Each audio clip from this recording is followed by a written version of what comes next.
أعوذ بالله من الشيطان الرجيم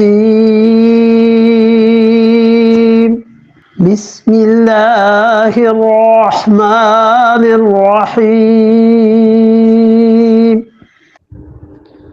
قل أغير الله يتخذ وليا فاطر السماوات والأرض وهو يطعم ولا يطعم قل إني أمرت أن أكون أول من أسلم ولا تكونن من المشركين قل اغیر اللہ، یہ ہے تعلیم کا طریقہ۔ پہلی بات یہ کہی کہ ان مشرکین کو تعلیم کیسے دینی ہے، تو آپ ان سے کہیے کہ اغیر اللہ اتخذوا ولیا، کیا تم یہ سمجھتے ہو، قل اغیر اللہ، کیا اور کوئی اللہ کے علاوہ غیر، اتخذ ولیا، اپنا مددگار بنا لوں، اللہ کے علاوہ اللہ کو چھوڑ دوں اور اس سے مدد مانگنا میں شروع کر دوں۔ فاطر السماوات والارض، جبکہ حال یہ ہے کہ فاطر ہے وہ آسمانوں کا اور زمین کا۔ یہ جو فاطر کا لفظ لائے نا، کمال کا لفظ ہے۔ فاطر کا مطلب یہ ہے کہ بغیر مثال کے، بغیر کسی چیز کے پیدا کرنے والا۔ اور یہ صفت اللہ تعالی کی یہاں پر، یعنی اللہ نے آسمانوں کو اور زمینوں کو پیدا کیا ہے بغیر کسی چیز کے، نہ کوئی روح تھی، نہ کوئی مادہ تھا، اور نہ ہی کوئی ایسا ہیولا تھا۔ جتنی لاجیکل چیزیں لوگ بیان کرتے ہیں، اور خاص طور پہ ہندوؤں کے ہاں جو 3 چیزیں قدیم گنی جاتی ہیں کہ روح اور مادہ اور ایشور، یہ قدیم ہے نا، ہمیشہ سے ہیں اور ہمیشہ رہیں گے۔ اور سارے یونان کا فلسفہ، مادہ جو ہے وہ قدیم ہے، میٹر جو ہے وہ ڈسٹرائے نہیں ہوتا، یہ وہ سب کا رد اس ایک لفظ میں کر دیا ہے۔ اللہ نے فرمایا کہ فاطر السماوات والارض، وہ اللہ جس نے آسمانوں کو اور زمین کو پیدا کیا ہے بغیر کسی چیز کے، یعنی محض اپنے ارادے سے، محض ارادے سے اس کائنات کو اللہ نے پیدا کیا۔ یہ اس کے ایک ارادے کا حال ہے، اور اگر 2-4 ارادے فرما لے تو پھر کیا ہو۔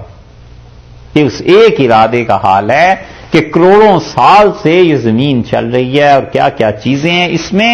فرمایا ہم نے اپنے ارادے سے پیدا کیا ہے، تم اللہ کی طاقت کو معمولی سمجھتے ہو۔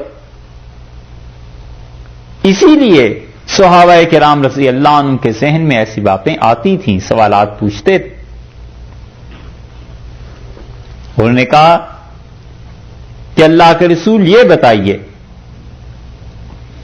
کہ اس کائنات کے پیدا کرنے سے پہلے اللہ تعالیٰ کہاں تھے؟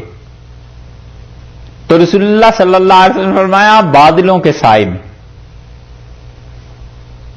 اور اس کا عرش پانی پر تھا۔ اور ایک جگہ حدیث میں آیا ہے کہ تم میں سے کوئی رسی پھینکتا ہے تو وہ بھی اللہ کے عرش کے نیچے جا کر گرتی ہے۔ اتنی مشکل یہ احادیث ہیں کہ فلسفہ اور یہ چیزیں جب آدمی پڑھتا ہے تو پھر پتہ چلتا ہے کہ اچھا یہ کتنا علم اور کتنی گہری باتیں ہیں۔ اللہ نے یہاں پر ایک بات سے فرما دی ہے کہ ان آسمانوں کو اور زمین کو اس نے پیدا کیا ہے بغیر کسی چیز کے، کوئی چیز نہیں تھی، نہ مادہ، نہ روح، نہ وہ چیزیں جو تم سمجھتے ہو۔ فلاسفہ عقل کے قائل ہیں، پہلی عقل ہوئی، پھر دوسری، پھر 10ویں عقل جا کے بنی۔ افلاطون کے فلسفے کو دیکھو تو وہاں تو پتہ نہیں کس کس چیز کا ذکر آتا ہے کہ یہ چیزیں تھیں، ایسے اس کائنات میں یوں تصرفات ہوئے، اس طرح کے ستارے تھے، ارواح تھیں، پھر اس طرح ان کے آپس میں دیوتاؤں کی جنگ ہوئی۔ اللہ نے فرمایا سب جھوٹ ہے، ہم نے ان آسمانوں کو اور زمین کو بغیر کسی چیز کے پیدا کیا ہے، محض اپنے ارادے سے۔ وَهُوَ يُطْعِمُ، اور اللہ کی ذات تو ایسی ہے وہ سب کو کھلاتا ہے، ولا یطعم، اور اس کو کوئی نہیں کھلاتا. تم اس کو نہیں مانتے، اس کی توحید کے قائل نہیں ہو. حالانکہ حال یہ ہے کہ کائنات میں جتنے بھی ہیں یہ سب اس سے کھاتے ہیں. کوئی ایسا نہیں ہے جو اس کی مخلوق نہ ہو اور اس کا محتاج نہ ہو. ولا یطعم، اور اللہ کی ذات خود کچھ نہیں کھاتی، کسی کا محتاج نہیں ہے. اللہ تعالی کی ذات ایسی ہے کہ وہ سب کو کھلاتی ہے، خود کچھ کسی سے نہیں لیتی. اسی لیے یہ جو فاطر کا لفظ ہے اس کی مناسبت سے یہ چیز ارشاد فرما دی گئی، کیونکہ فطرہ انفطار، یہ کسی چیز کا پھٹ جانا، کسی چیز کا ٹکڑے ٹکڑے ہو جانا، اس معنی میں بھی استعمال ہوتا ہے. حضرت عبداللہ ابن عباس رضی اللہ عنہ خود اپنا واقعہ بیان فرماتے تھے کہ میں ایک مرتبہ اس پہ پھنس گیا، اور فرماتے تھے فاطر کا ترجمہ مجھے نہیں سمجھ آ رہا تھا کہ کیا ہے. اور دو آدمی جھگڑتے ہوئے آئے اور انہوں نے کہا حضرت ہمارا فیصلہ کر دیں. تو پوچھا کیا ہے؟ اس نے کہا یہ کنواں ہے، اس پہ ہمارا جھگڑا ہے. تو اس آدمی نے کہا حضرت میں نے اسے کھودا ہے. وہ جو دوسرا تھا اس نے کہا انا فطرتھا، سب سے پہلے میں نے اسے کھودا ہے. جب اس نے فطرہ کا لفظ استعمال کیا نا کہ انا فطرتھا، ابن عباس رضی اللہ عنہ فرماتے تھے میں ہنس پڑا، میں سمجھ گیا کہ یہ جو میں پھنس گیا تھا کہ فاطر کا کیا مطلب ہے، تو اس کے مسئلے اس آدمی کے فکرے نے حل کر دیا کہ مطلب یہ کہ زمین پہ کنویں کا وجود ہی نہیں تھا، سب سے پہلا آدمی میں ہوں جس نے اسے وجود بخشا.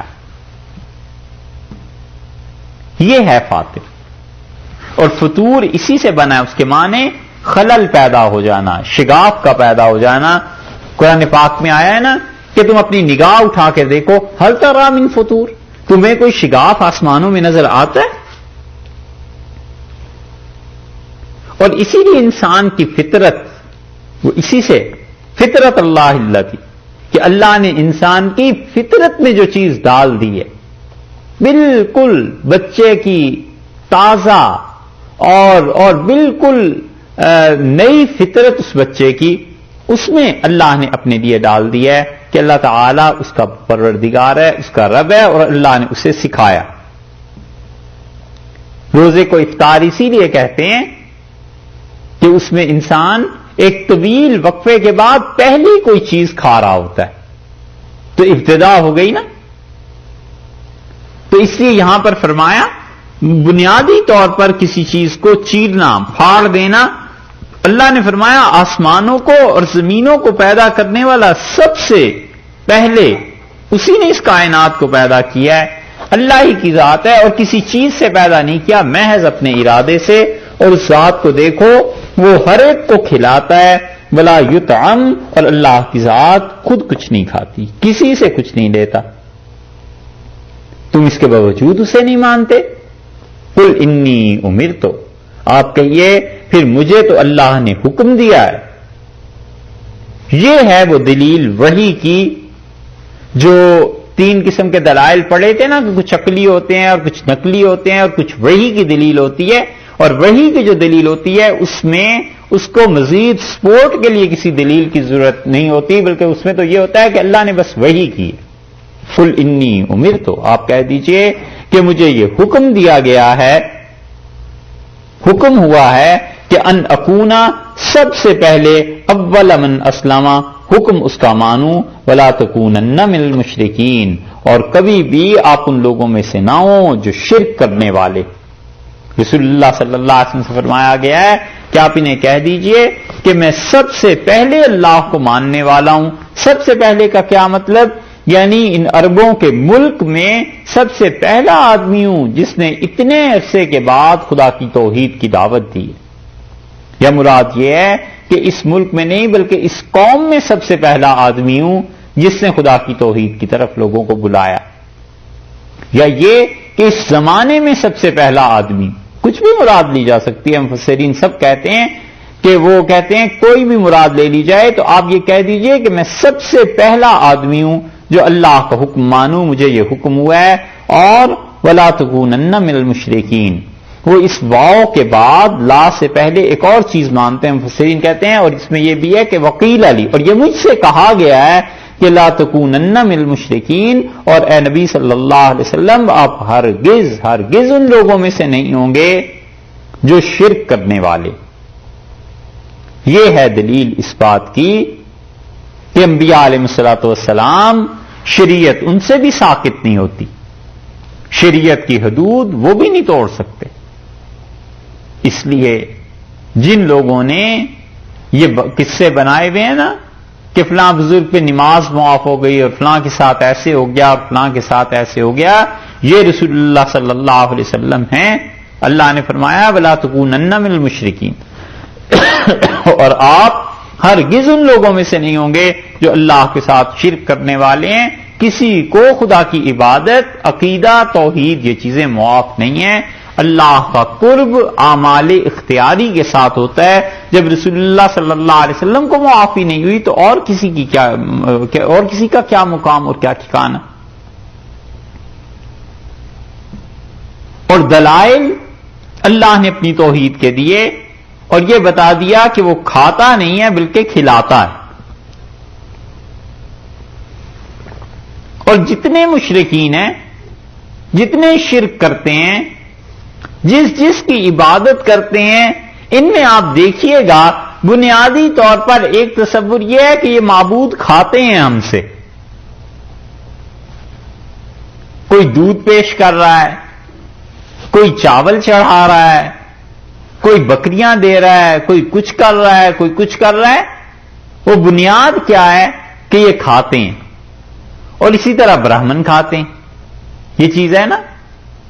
اور وہ جو عیسائیوں کے یہاں ہے وہ تو اور حد سے بڑی ہوئی بات ہے کہ حضرت مسیح علیہ السلام کا خون اس رنگ کی شراب پیتے ہیں نا، یہ ان سے بھی بڑے ہوئے ہیں کہ جس کی عبادت کرنی ہے اس کا خون پیتے ہیں. وہ خون تو اب کیا ہوگا، اب تو شراب ہی ہوگی. اسے کیا کہتے ہیں؟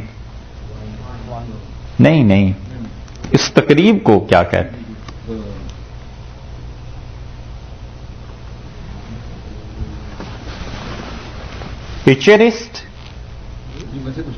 پچرسٹ ہے شاید، کوئی ہے ایسی تقریب. ہاں، اس میں وہ شراب پیتے ہیں اور پھر پتہ نہیں گوشت کھاتے ہیں. اس کے سارے اجزاء لکھے ہوئے ہیں اور وہ ہے حضرت عیسیٰ علیہ الصلوۃ والسلام کا خون. اب خون تو ملتا نہیں، اب تو ذرا ماڈرن ہو گئے نا، تو اس کلر کی شراب ذرا آ گئی ہے. تو وہ کہتے ہیں حضرت مسیح علیہ الصلوۃ والسلام کی یاد میں ان کا یہ خون ہم پی رہے ہیں. تو یہ تو سب سے ہی بدتر ہو گئے. اللہ نے سب کی نفی کر دی اور فرمایا ہوا یطعم ولا یطعم، اللہ کی ذات کھلاتی ہے، خود کچھ نہیں کھاتی. اور جتنے تمہارے معبود ہیں یہ سب کے سب تم سے کھاتے ہیں اور تم ان کی عبادت کرو، چاہے انہیں اٹھا کر پھینک دو. اور اللہ کی ذات، اس کا تم سے کوئی ایسا تعلق نہیں ہے، وہ تو خود تمہیں دیتا ہے، تم محتاج ہو، اللہ کی ذات محتاج نہیں.